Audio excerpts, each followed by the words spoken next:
오늘 13절 마지막에 나와 있는 말하는데 라는 말씀을 제목 삼아 함께 은혜를 나누고자 합니다.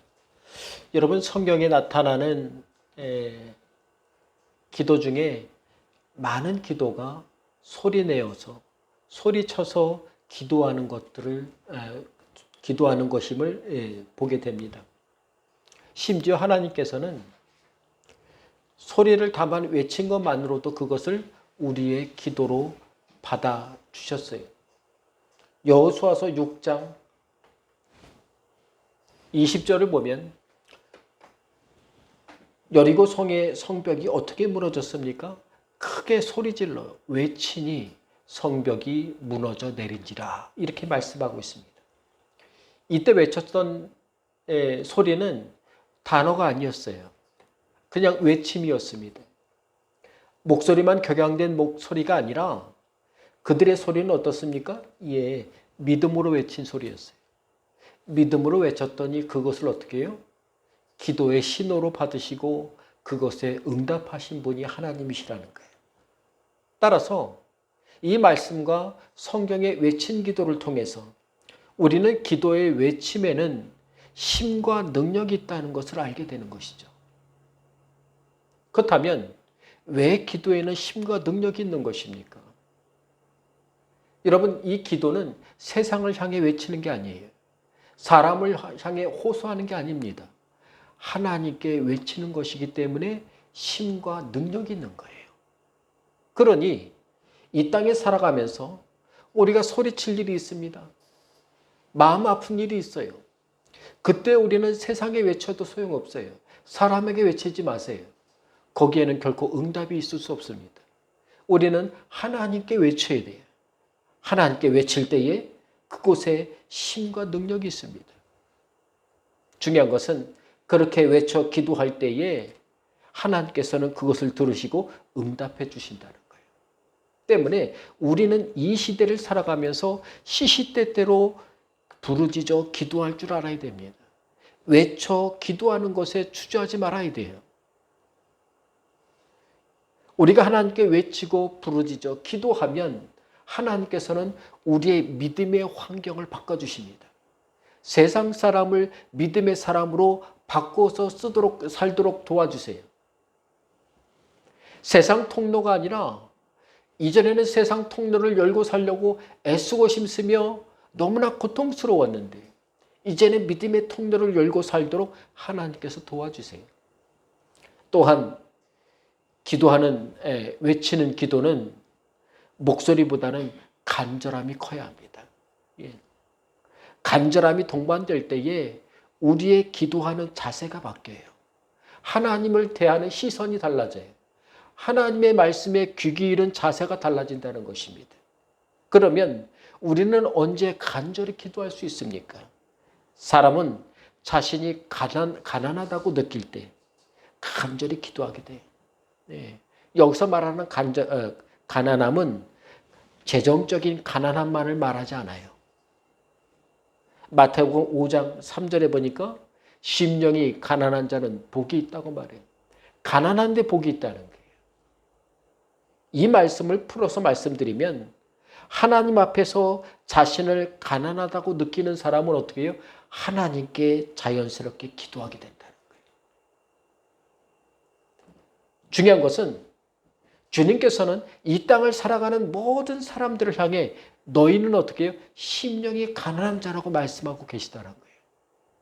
돈이 많고 적음, 건강이 좋고 나쁨 상하지 않고 하나님께서 우리에게 너희는 반드시 하나님의 사랑이 필요한 가난한 자라고 우리에게 말씀해 주고 있다는 거예요. 그런데 세상을 보세요. 많은 사람들이 하나님 없어도 살만하다고 여기는 사람이 너무 많아요. 그러니까 어떻게 기도하지 않는 거예요. 내가 가난하지 않다고 여기는 거예요. 내가 왜 지옥에 가야 되는지 몰라요. 지금까지 우리는 내가 가지고 있는 힘과 능력을 가지고 인생을 살아가려고 했었습니다. 그러다 보니 자신의 가난함이 어디에 있다고 살았습니까? 재물의 부족함이 있다고 여겼어요. 지식의 부족함이 있다고 여겼어요. 건강에 부족함이 있다고 생각했어요. 그래서 열심히 세상 것에 어떻게 해요? 힘있게 살려고 했다는 것이죠. 그러다 보니 하나님 바라보고 살 일이 없어요. 그럴 시간보다는 어떻게 해요? 바쁘게 인생을 살아가는 데만 인생을 써왔어요. 그러나 성경이 말합니다. 우리는 심령이 가난한 자라고. 그러니 하나님께 구하라고 외치라고 우리에게 말씀을 들었어요. 그러니 이제부터라도 이 말씀을 들은 대로 나는 하나님의 은혜가 필요하고 하나님의 도움이 필요한 심령이 가난한 자임을 날마다 깨닫고 하나님께 기도하는 성도 되시길 간절히 바랍니다. 이제부터는 날마다 하나님께 은혜를 구하는 게 자연스러워야 돼요. 하나님께 도움을 외치는 것이 우리의 어떻게 해요? 예, 우리의 장점이 돼야 돼요. 가난한 사람은 자는 중이라도 어떻게 해요? 먹는 꿈을 꾸길 바래요. 예. 내일은 무엇을 먹을 수 있을까? 하루 종일 생각해도 지루하지 않아요. 그만큼 어떻게 해요? 간절하게 배고프기 때문에 그래요. 가난한 사람은 내일 먹을 빵에 대한 간절함이 저절로 생깁니다. 인간은 배고픈 존재이기 때문에 그래요. 인간은 배고픈 존재예요. 동물들은 본능으로 배고픔을 알지만 인간은 어떻게 해요? 스스로 내가 배고프구나. 내가 가난하구나. 느끼도록 하나님께서 민감한 감정을 사람들마다 다 주셨어요. 오늘 아무리 잔뜩 먹었어도 내일이면 다시 배고파지는 존재가 되게 만드신 게 바로 하나님의 인간 창조십니다. 왜 배고프게 만드셨을까? 근데 하나님께서는 육체적인 배고픔만 알도록 인간을 만들지 않으셨어요. 하나님께서는 육체적으로만 배고프고 목마른 존재로 인간을 창조한 것이 아니라 인간은 내가 어디에서 와서 어디로 가야 하는지에 대한 고민을 하는 그런 철학적 존재로 만드셨어요. 죄를 지으면 양심에 찔리는 믿음의 영성도 함께 주셨어요. 따라서 하나님이 만드신 창조물인 인간이 하나님을 찾고 하나님께 도움을 구하고 사는 것은 너무나 자연스러운 과정이 되어야 합니다. 여러분, 배고프면 먹을 것을 찾듯이 우리의 영혼이 갈급하고 가라고 힘들 때에, 어려울 때에 우리는 하나님을 찾아 기도할 줄 알아야 합니다. 세상을 보세요. 사람이 가난하면 환영받지 못합니다. 세상은 그런 곳이에요. 주님께서는 우리대로 가난하다고 말하는데 세상은 어떻게 해요? 가난하면 냉대받고 천대받는 곳 아닙니까? 하나님께서는 가난해서 하나님을 찾고 하나님께 나와 기도하는 사람은 어떻게 해요? 복이 있다. 아주 대놓고 말씀하세요. 그러니 하나님 찾는 자가 부자예요. 믿음의 부자예요. 은혜의 부자예요. 기도의 부자가 되는 것입니다. 그리고 우리가 기도할 때에 그것에 귀 기울여 응답해 주시는 분이 하나님이세요. 시편 14편 6절에 보니까 너희가 가난한 자의 계획을 부끄럽게 하나 오직 여호와는 그의 피난처가 되신다고 우리에게 말씀해 줍니다. 주님이 나의 피난처 되세요. 주님의 나의 피할 산성이 되어 주십니다. 그러니 우리는 하나님을 바라보고 사는 것을 쉬지 말아야 돼요. 하나님께 기도하는 것을 멈추지 말아야 돼요. 이게 우리의 진짜 복입니다. 그것이 성도의 복이고 은혜예요. 오늘 말씀에서도 사도 바울은 어딜 가든지 늘 무엇을 합니까? 늘 기도부터 합니다. 기도할 곳을 찾아요. 누구에게 기도해 줄까? 어딜 가든지 먼저 기도하고 사는 것을 쉬지도 않고 멈추지도 않아요. 오늘은 성도들이 무엇을 말하고 무엇을 생각하고 사는 것이 은혜인지를 오늘 말씀의 제목 삼은 말하니라라는 말하는 데라는 말씀을 가지고 함께 은혜를 살피고 나누길 원합니다. 첫 번째로 우리가 알아야 할 것은 인간은 어떤 존재입니까? 인간은 필요를 쫓는 존재라는 거예요. 인간은 필요에 따라 그 발걸음의 방향이 달라져요. 여러분, 예수를 믿는 사람들은 언제든지 하나님께 달려 나올 영적 준비가 되어 있어야 돼요. 그렇지 않으면 여러분 교회 안 나올 이유, 예배드리지 않을 이유, 기도하지 않을 이유는 세상에 너무나 많습니다. 우리가 준비되어서 우리가 하나님을 향해 필요를 느끼지 않으면 절대 기도할 생각이 들지 않아요. 우리는 늘 하나님이 필요한 존재입니다. 그런 영적 믿음의 존재가 돼야 돼요.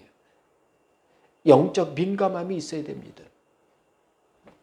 왜 그래야 하냐면 세상과 사단은요, 우리로 하여금 하나님께 달려나오지 못하도록 우는 사자와 같이 늘 우리를 어떻게 해요? 가로막는 존재가 세상과 사단과 사람들이에요.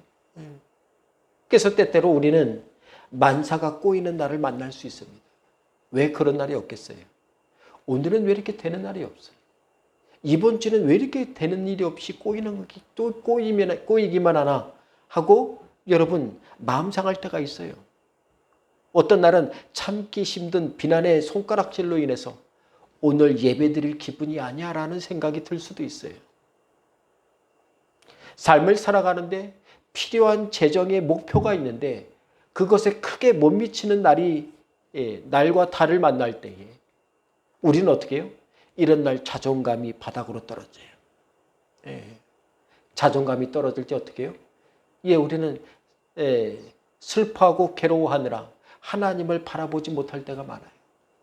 반대로 자존감이 너무 급상승하는 날도 위험합니다.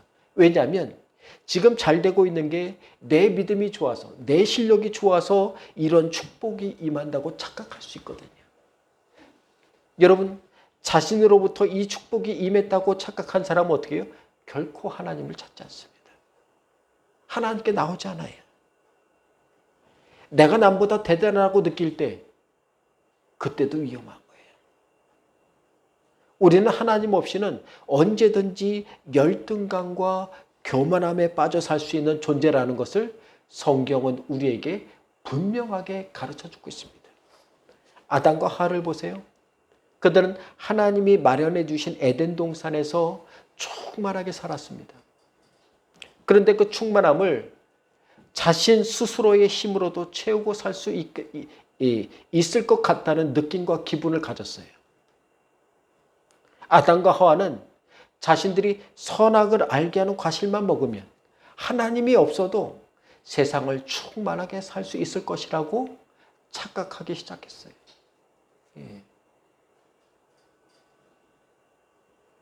그렇게 아담과 하와는 자신감 있게, 자신 있게 선악을 알게 하는 과실을 먹었습니다.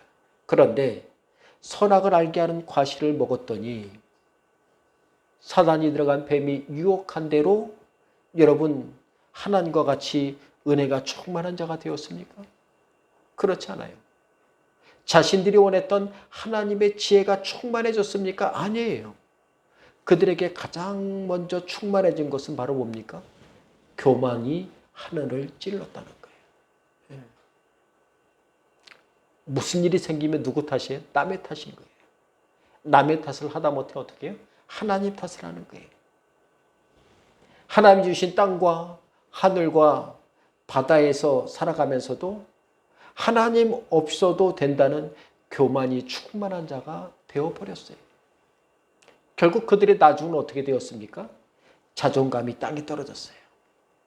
하늘을 찔렀던 자존감이 어느 순간에 바닥에 떨어져 사는 롤러코스터와 같은 인생을 살아가는 첫 번째 사람이 되고 말았습니다. 그리고 교만이 열등감으로 바뀌자 하나님 앞에서 어떤 사람이 됩니까? 숨고 거짓말하고 자신을 감추는 자가 되어버렸어요. 아담은 말합니다. 내가 하지 않았어요. 하나님이 나에게 짝지어 주신 하와가 나에게 과실을 먹게 주었어요. 내 잘못이 아니에요. 하와도 이해지지 않고 당신이 만드셔서 내 옆에 두었던 그 뱀이 나를 유혹해서 저도 어쩔 수 없이 먹었어요. 이건 내 잘못이 아니에요. 이렇게 변명했습니다. 열등감과 교만은 둘 다 우리를 건강하지 못한 신앙의 상태로 이끈다는 사실을 기억하시기 바랍니다. 여러분, 인간은 누구나 한 입을 가지고 살지만 그 사람이 어떤 믿음과 영성을 가지고 사느냐에 따라 말하고 사는 게 달라져요. 쏟아내고 사는 게 달라져요. 그러니 주님을 놓치고 말씀과 기도를 놓치고 살지 마시기 바랍니다. 우리의 삶의 평안은 주님으로부터 나온다는 사실을 잊지 마세요. 오늘 말씀에서도 사도 바울과 일행을 보시기 바랍니다. 그들은 빌립보 성에서 사람들에게 부단히 말을 걸려고 애를 썼어요. 사람의 말이 아니라 하나님의 말, 믿음의 말, 은혜의 말을 전하려고 애를 썼습니다마는 결국 성 안에서 입 한번 뻥끗하지 못하고 지금 성 밖으로 나와 강가를 어슬렁거리는 사람이 되었습니다. 세상적으로 보면 사업에 실패했어요. 하고자 하는 계획이 망쳤어요. 비참해졌어요. 자존감이 완전 바닥에 떨어졌어요. 그런데 성 밖으로 나오니 그들의 눈에 강가를 오가는 여인들이 보이는 거예요. 그들이 보기에 저 사람에게 믿음의 말을 전해도, 하나님 말씀을 전해도 들을 것 같은 믿음의 용기와 담대함이 생겼어요. 그래서 오늘 사도행전 16장 13절에 뭐라고 말합니까? 안식일에 우리가 기도할 곳이 있을까 하여 문밖 강가에 나가 거기 앉아서 모인 여자들에게 말하는데 이제 말하기 시작했어요. 그렇다면 함께 갔던 4명의 사람 중에 누가 먼저 말을 했겠습니까?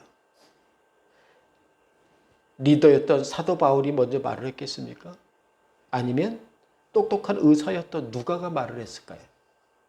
함께 동역했던 신라가 말을 했을까요? 아니면 여행 중에 만났던, 전도 여행 중 만났던 막내 디모데가 말을 했겠습니까? 사도행전 16장 13절은 우리가 말하는데 라고 말하고 있어요. 4사람 다 어떻게 해요? 주님의 말, 믿음의 말, 복음의 말을 할 준비가 다 되어 있었다는 거예요. 지금 낙심 가운데 있지 않았습니까? 거할 곳도 찾지 못하지 않았어요? 근데 이 4사람 모두가 믿음으로 말하고 기도로 말하고 복음을 전하고 은혜로 말할 준비가 다 준비되었다는 사실을 우리에게 알려주고 있는 거예요. 그리고 이 말씀은 이들이 무엇을 필요로 하고 인생을 살았는지를 우리에게 정확하게 알려주고 있습니다. 성도 여러분, 우리는 무엇을 필요로 하고 무엇이 필요해서 이리저리 뛰어다니면서 살아가고 있습니까? 사람은 자신이 필요로 하는 것이 있는 곳에 모여 살아요. 술이 필요한 사람은 술집에 모이게 돼 있어요. 예. 축구 좋아하는 사람은 TV 앞에 앉든지 축구장에 모이든지 할 거 아니에요. 우리나라 사람들처럼 빵과 커피를 좋아하는 사람이 어디 있습니까? 일주일이라도 어떻게 해요? 어제 가도 오늘 또 가는 거예요. 예. 하루라도 커피 한두 잔을 안 먹으면 안 되는 거예요. 그래서 전 세계적으로 인구 비율적으로 우리나라에 커피숍이 가장 많잖아요. 그죠? 예. 세상도 그것의 필요함에 따라 모이는 곳이 있다면 성도도 어떻게 해요? 믿음의 필요에 따라, 은혜의 필요에 따라 모이기를 힘써야 될 곳이 있다는 것입니다. 오히려 세상 사람들보다 우리 믿음의 사람들은 더 열심히 믿음으로 모여야 돼요. 기도로 모여야 돼요. 은혜와 감사로 모이기를 힘써야 돼요. 그래야 믿음으로 살기에 준비된 사람이라 할 수 있는 것입니다. 특별히 성도는 믿음으로 말하고 기도로 말하고 은혜로 말하고 감사로 말하고 사는 믿음의 사람들이 되어야 합니다. 우리가 잘 아는 데살로니가전서 5장 16절로 18절에 보니까 항상 기뻐하라, 쉬지 말고 기도하라, 범사에 감사라는 거예요. 가장 첫 번째로 여러분 항상 기뻐하라며 사도 바울은 우리에게 뭐라고 말합니까? 일주일에 한 번만 기뻐하지 말라는 거예요. 일주일에 한 번 정도 기뻐하면 여러분 한 주간에 그래도 잘 지낸 겁니까? 아니에요. 여기서 말하는 항상은 어떻게 해요? 한 번이 아니라 항상 주님 때문에 기뻐할 준비가 되어 있으라는 거예요. 하나님이 언제 응답 주실지 몰라요. 언제 깨달음의 말씀을 주실지 몰라요. 그러니 하나님을 늘 바라보고 사는 우리 믿음의 사람들이 되어야 될 줄 믿는 것이죠. 17절은 말합니다. 쉬지 말고 기도하라는 거예요. 기도는 언제 필요하다고 말합니까? 한 주간을 살면서 빈틈없이 기도하라고 가르쳐주고 있어요. 우리 한 주간을 지나면 빈틈이 생길 때 어떻게 해요? 그 빈틈은 기도할 시간이에요. 그 빈틈 시간에 우리가 기도하지 않으면 그 빈틈에 뭐가 들어옵니까? 걱정과 근심이 파고들어요. 낙심이 파고들어요. 그래서 쉬지 말고 기도하라는 거예요. 범사에 감사하며 잘된 것에만 감사하고 살지 말고 모든 일에 믿음으로 감사하고 살아감으로 내 삶의 모든 것에 하나님의 손길이 닿도록 하라고 가르쳐주고 있는 것입니다. 사랑하는 성도 여러분, 세상은 두세 사람이 모이기만 하면 뭐랍니까? 누구나 가지고 있는 입으로 먹고 마시다가 결국 나중에는 말로 다투고 결국에는 어떻게 해요? 몸으로 다투다 끝나고. 근데 성도들은 두세 사람이 모이면 무엇을 제일 잘해야 한다고 성경은 말해주고 있습니까? 마태복음 18장 20절에 보니까 두세 사람이 내 이름으로 모인 곳에는 나도 그들 중에 있느니라 라고 말씀하고 있어요. 성도는 혼자 있든지 아니면 여럿이 있든지 그곳에 주님이 함께 하도록 모시고 살아야 한다고 말씀하고 있는 것입니다. 주님이 함께하면 내가 하는 말이 달라져요. 내 필요가 달라져요. 주님이 내 인생에 함께하도록 모시면 내 인생이 달라지는 것입니다. 주님이 내 직장과 학교와 사업장에 내 계획에 함께하도록 여러분 모시기 바랍니다. 그러면 바울과 함께한 모든 이들이 가졌던 준비된 말과 필요한 은혜가 항상 우리에게 품어지고 열매의 걸음이 될 줄 믿는 것이죠. 두 번째로 그러려면 우리는 주님께 말하고 주님 것을 말하고 주님 것을 전하고 살아야 돼요. 예. 주님께 말하고 주님 것을 말하고 주님 것을 전하고 살아야 됩니다. 성경학자들은 성경에 이 두려워하지 말라, 놀라지 말라라는 말씀이 366번이나 나온다고 알려주고 있어요. 성경에는 왜 이렇게 두려워하지 말라는 말이 많이 나올까요? 그만큼 세상은 우리 인생을 두렵게 하는, 우리 인간을 두렵게 하는 일들이 매일같이 일어나기 쉬운 곳이기 때문에 그렇습니다. 그러니 우리가 믿음 없이는 두렵게 살 수밖에 없어요. 돈이 있어도 두렵고 없어도 두려워요. 건강이 있어도 두렵고 없어도 두렵게 돼요. 그러니 주님과 함께 살아야 여러분 두려움이 아니라 감사로 살 수 있는 것입니다. 무엇이 우리를 두렵게 합니까? 죄가 우리를 두렵게 만듭니다. 죄를 저지른 사람은 죄값을 치러야 한다는 마음을 갖게 되고 그 죄책감으로 괴로워하게 돼요. 욕심도 우리를 두렵게 만듭니다. 실패에 대한 두려움, 비난에 대한 두려움이 어떻게 해요? 내가 가진 욕심이 크기 때문에 그래요. 예. 또 우리가 알 수 없는 미래에 대한 두려움이 있어요. 앞으로 무슨 일이 일어날까? 미래에 대한 두려움이 있어요. 자녀에 대한 두려움과 건강에 대한 두려움도 우리를 두렵게 만들기에 충분한 재료들입니다. 그 외에도 상처로 인한 두려움이 있고 죽음에 대한 두려움이 있으며 감정적, 정서적으로 느끼는 두려움도 있어요. 그러나 두려움이 있다고 해서 모든 게 나쁜 건 아니에요. 두려움을 느낄 때 우리는 기도하게 되기 때문에 그렇습니다. 두려울 때 기도하는 거예요. 어려울 때 기도하는 거예요. 아플 때 기도하는 거예요. 가정이 어려울 때 기도해야 되는 거예요. 우리에게 항상 평탄하고 좋은 일만 있다면 우리는 결코 기도하지 않을 것입니다. 그러니 두려움으로 내 삶에 빨간 신호등이 켜질 때에 우리는 경각심을 갖고 어떻게 해요? 기도할 줄 알아야 돼요.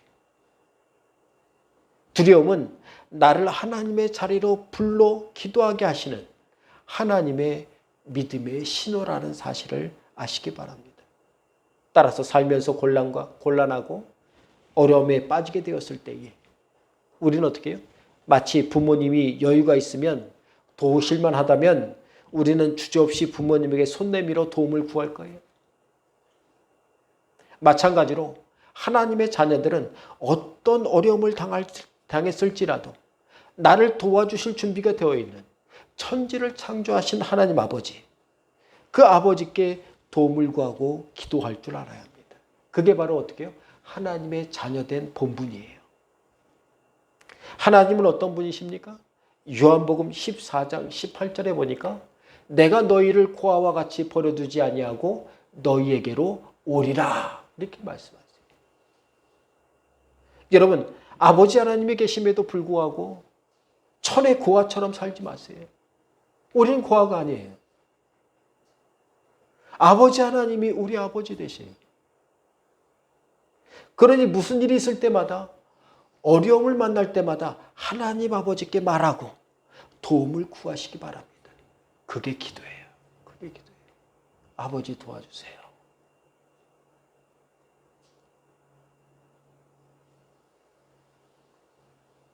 우리가 기도하면 하나님께서는 우리를 고아와 같이 내버려 두지 아니하시고 우리의 삶을 만져주세요.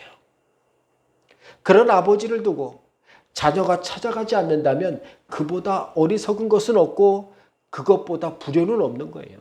예. 너가 아버지가 없니 어머니가 없니? 왜 그렇게 사니? 불효인 거예요. 이것을 모르면 많은 사람들이 어떻게 해요? 예수를 믿고도 하나님의 자녀가 되었음에도 막상 하나님께 나가지 않고 살아간다는 거예요. 얼마나 안타깝습니까?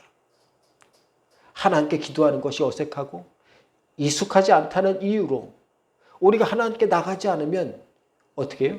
친밀함은 금방 없어져요. 오늘 말씀을 보세요. 기도처를 찾던 바울과 일행들이 빌립보 성에 어떻게 해요? 교회를 결국 세우지 않습니까? 그들이 빌립보를 떠날 때에 가정교회가 여러 생겼어요, 벌써. 그러니 우리는 때를 얻든지 못 얻든지 믿음으로 말하고 살아야 돼요. 예.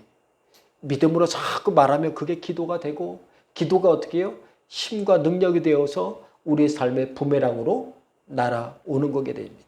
그렇다면 우리는 어떻게 하나님 앞에 또 이 땅에서 말하고 살아야겠습니까? 가장 먼저 우리가 열심히 해야 될 것은 내 이야기를 주님께 어떻게 해요? 주저리 말하고 사시길 바랍니다. 그게 기도예요. 주님께 내 이야기를 하세요. 하나님 내가 이래요. 주님 내 삶의 처지가 이렇습니다. 한탄하듯이 세상에 한탄하고 사람에게 한탄하면 여러분 어떻게 해요? 그게 한이 돼요. 그죠? 해결할 수 없는 한이 돼요. 그러나 우리가 믿음을 가지고 주님께 내 이야기를 주저리 하면 그게 어떻게 해요? 내 인생의 방향을 바꿔줘요. 주님이 만지신다는 거예요. 내 이야기를 주저리 하다 보면 내 삶이 어떻게 해요? 삶의 연약함들이 바뀌어요. 여러분 세상을 살아내기가 참 어렵습니다. 어려워도 이렇게 어려울 줄 몰랐어요. 그죠? 코로나가 이제는 좀 끝날만 하면 또 일이 터지잖아요. 그러니 이런 어려운 시대를 살면서 우리는 주님께 시시콜콜한 말까지도 하고 살아야 돼요. 그래야 세상을 믿음으로 이겨낼 수 있어요. 처음부터 기도를 잘하지 못해도 괜찮습니다. 주님께 두서없이 주저리 말하세요. 그것이 기도가 되고 은혜의 통로가 돼서 주님과 나와 함께 하시는 믿음의 역사가 일어나는 것이에요. 또 나에 대해서 주님께 주저리 말하고 살아왔습니까? 그렇다면 두 번째로 주님이 주신 말을 말할 줄 아는 성도 되시기 바랍니다. 주님이 내게 주신 말, 내게 은혜되는 말, 나에게 감동되는 말을 우리가 자꾸 하고 그게 성도예요. 믿음의 능력은 언제 생깁니까? 주님이 내게 주신 말을 고백하고 살 때 능력이 생기는 거예요. 내 인생을 주님께 주저리 말할 때는 일방통행으로 내가 하나님께 어떻게 해요? 쏟아내는 것 뿐이지만은 내가 주님의 말을 하고 살아가는 건 뭡니까? 주님의 것을 내 안에 집 짓는 거예요. 믿음의 집을 짓는 거예요. 믿음의 벽돌을 하나씩 쌓아서 믿음의 집이 세워지면 결코 그 어떤 것도 그것을 태우거나 쓰러뜨리지 못한다고 사도 바울은 고백하고 있습니다. 그러니 여러분, 세상 사람들은요, 자신이 하고 싶은 말을 다 하고 살아요. 자기가 하고 싶은 말을 못하면 어떻게 답답해해요. 내 인생에서 내가 하고 싶은 말을 하고 사는 것은 당연한 거예요. 그러나 우리가 믿음의 인생을 살아내고자 한다면 우리의 말은 어떻게 바뀌고 살아야 되겠습니까? 내 이야기도 하고 살아야 하지만은 주님 것을 더 많이 말하고 살아야 합니다. 그래야 우리의 삶의 믿음이 세워지는 거예요. 주님의 것을 말하고 살 때 우리가 살아내는 삶의 색깔이 달라져요. 지금까지 내 색깔을 내고 살아왔는데 주님의 말을 자꾸 하고 살아가면, 주님이 내게 주신 말을 자꾸 말하고 살아가면, 구하고 살아가면 성도는 어떻게 해요? 주님의 색깔로 물들어 살게 되는 거예요. 로마서 11장 24절에 말하기를 우리는 어떤 사람이었습니까? 돌 감람나무. 어떤 열매도 맺을 수 없는, 그죠? 나무로도 온전히 쓸 수 없는 돌 감람나무였는데 찍힘을 받고 어떻게 해요? 우리가 좋은 감람나무에 접붙임을 당했더니 이 좋은 감람나무는 예수 그리스도를 말합니다. 돌 감람나무 우리를 말하는 거예요. 우리는 어떻게 해요? 주님께 접붙임 당한 거예요. 그러면 어떻게 해요? 거기서 좋은 나무가 되는 거예요. 우리가 아무리 나쁜 가지로 이 땅에 열매를 맺지 못하고 살아가도 좋은 감람나무에 접붙임을 받았으니 우리는 어떻게 해요? 하나님의 자녀로 은혜로 살아갈 수 있는 것입니다. 성도 여러분, 세상 사람은 자신의 말을 하고 살아가지만 주님의 사람은 주님이 하신 말씀을 하고 살아야 돼요. 그 다음에 역사하심은 주님께서 책임져 주시고 인도해 주세요. 우리가 할 일은 주님의 말을 하고 사는 거예요. 주님의 말씀이 내 삶에 이루어지기를 기도하며 말하는 거예요. 마지막으로 내 이야기를 주님께 주저리 말하고 주님의 것을 말하고 살았다면 그 다음은 어떤 말을 하고 살아야 되겠습니까? 내가 믿는 것을 말하고 살아야 돼요. 여러분, 믿음은 다른 게 아니에요. 내가 믿는 것을 말하고 사는 게 믿음이에요. 누가복음 15장 11절 이하를 보면 탕자의 비유가 나오는데, 근데 여기에 나오는 아버지는 이 땅에 사는 부모와 전혀 달라요. 도저히 범접할 수 없는 사람이에요. 불효막심한 둘째 아들이 멀쩡히 살아있는 아버지에게 유산을 달라고 합니다. 그리고 그 유산을 받아다가 다른 도시로 가서 아버지께 받은 유산을 탕진하듯 다 쓰고 돼지밥을 빌어먹는 처지가 되어버렸어요. 그런 처지가 되어서야 아버지가 생각나고 아버지 집이 생각나서 아버지께 돌아옵니다. 그런데 아버지는 이 초라한 행색으로 돌아온 아들에게 그 어떤 한마디 말도 묻지도 따지지도 않고 돌아온 아들을 보고 기뻐하며 동네 잔치를 성대하게 열어줍니다. 심지어 자신이 끼고 있던 반지를 그 아들에게 끼워주는 거예요. 당시 반지는요, 도장의 역할을 하는 거예요. 이 금가락지를 낀 아들은 아버지의 재산을 다시 사용할 수 있는 권한을 허락받은 거예요. 대단한 아버지잖아요. 근데 둘째 아들만 이렇게 문제 있었던 게 아니라 겉으로는 멀쩡해 보였던 첫째 아들도 멀쩡하지 않았어요. 재산을 탕진하고 돌아온 동생을 위해 잔치를 벌여주고 가락지까지 끼워 동생에게 준 아버지께 큰아들이 뭐라고 말합니까? 왜 자신에게는 한 번도 이런 잔치도 유산도 물려주지 않았냐고 따지는 둘째 아들과 별반 다를 게 없는. 그런 아들이 첫째 아들이었어요. 이 비유를 보면서 저는 생각했습니다. 주님은 꼭 비유를 들어도 꼭 흉악한 두 아들을 비유로 들으셔야 된다.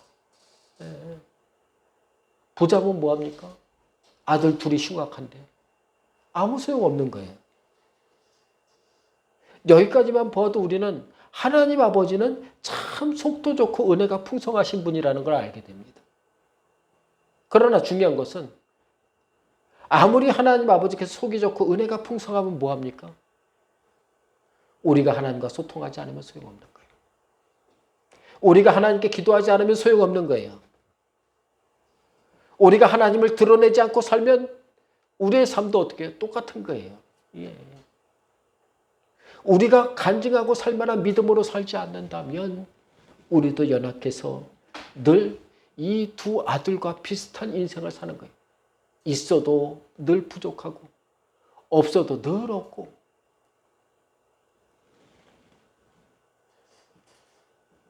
속이 좋고 은혜가 풍성한 하나님 아버지께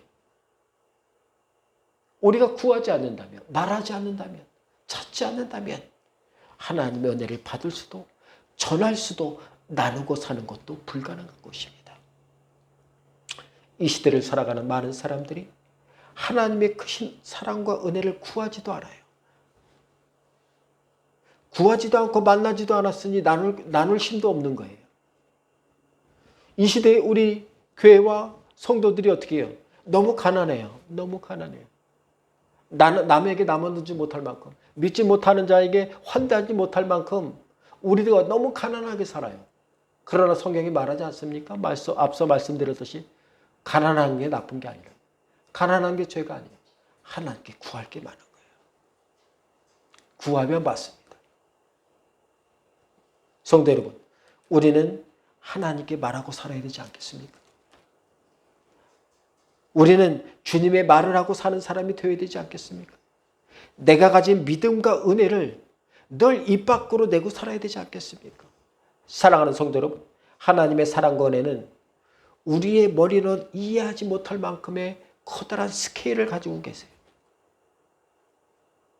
하나님의 그 무조건적인 사랑 때문에 외아들 예수 그리스도께서 우리를 죄에서 구원하시고자 십자가에 기꺼이 못 박혀 죽으셨습니다. 그 주님이 나신 달이 이 12월 달 아닙니까? 하나님께서는 우리가 가진 수준과 상관없이 우리를 사랑해 주세요. 하나님께서는 내가 가진 성품과 성질머리와 상관없이 우리에게 은혜를 베풀어 주시는 분이십니다.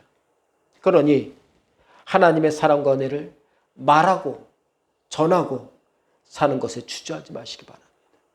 그 다음에 필요는 하나님께서 채워주시는 거예요. 이 한 주 믿음으로 꾸준히 말하고 살길 바랍니다. 믿음으로 꾸준히 주님을 드러내고 사시길 바랍니다. 내 말이 아니라 주님의 말을 하고 사시길 바랍니다. 내 삶의 어려움을 늘 주님께 주저리 말함으로 내 삶이 늘 하나님께 향하여 살아가도록 하는 성도 되시길 바랍니다. 그래서 하나님의 은혜와 역사로 내 삶의 지경의 모든 곳에 주님의 것으로 풍성케 되는 놀라운 역사가 임하게 되기를 주님의 이름으로 간절히 축원합니다. 기도하겠습니다. 하나님 감사합니다. 우리를 통해 하나님의 귀중한 은혜를 더하시는 아버지 하나님, 우리의 삶의 연약함을 주 앞에 내려놓습니다. 우리가 무엇을 말하고 살았습니까? 사람들에게, 세상에게 내 걱정을 말하고 근심을 말하기 바빴던 우리들, 주님, 내 삶의 모든 시시콜콜한 것까지라도 주님께 주저리 말하고 사는 믿음의 사람 되게 도와주옵소서. 주님의 말을 하고 살길 원합니다. 주님의 말에는 능력이 있고 은혜가 있고 힘이 있사오니 주님의 말을 고백할 때마다 우리의 삶이 바뀌고 고쳐지게 하여 주옵소서. 내게 있는 믿음대로 항상 말하고 간증하며 구하고 살아가므로 하나님의 놀라운 역사가 임하게 도와 주옵소서. 우리의 필요를 아신 아버지 하나님, 우리의 필요의 모든 공급은 하나님께 있는 줄 아오니 하나님께 기도하되 간절히 기도하고 늘 믿음이 배고프고 기도에 배고프고 하나님을 향한 간절한 배고픔을 갈급함을 통해 하나님께 부르짖어 외침으로 외침도 응답의 통로가 되게 하신 아버지 하나님, 우리를 쓰시고 역사에 주옵소서. 12월 한 주간을 이 한 주간 또 드립니다. 한 해를 잘 믿음으로 마무리하게 하시고 기도하며 한 해를 잘 마무리하게 하시고 기도할 제목도 주셔서 하나님의 기주간 은혜가 풍성하게 하여 주옵소서. 예수님의 이름으로 간절히 기도하옵나이다. 아멘.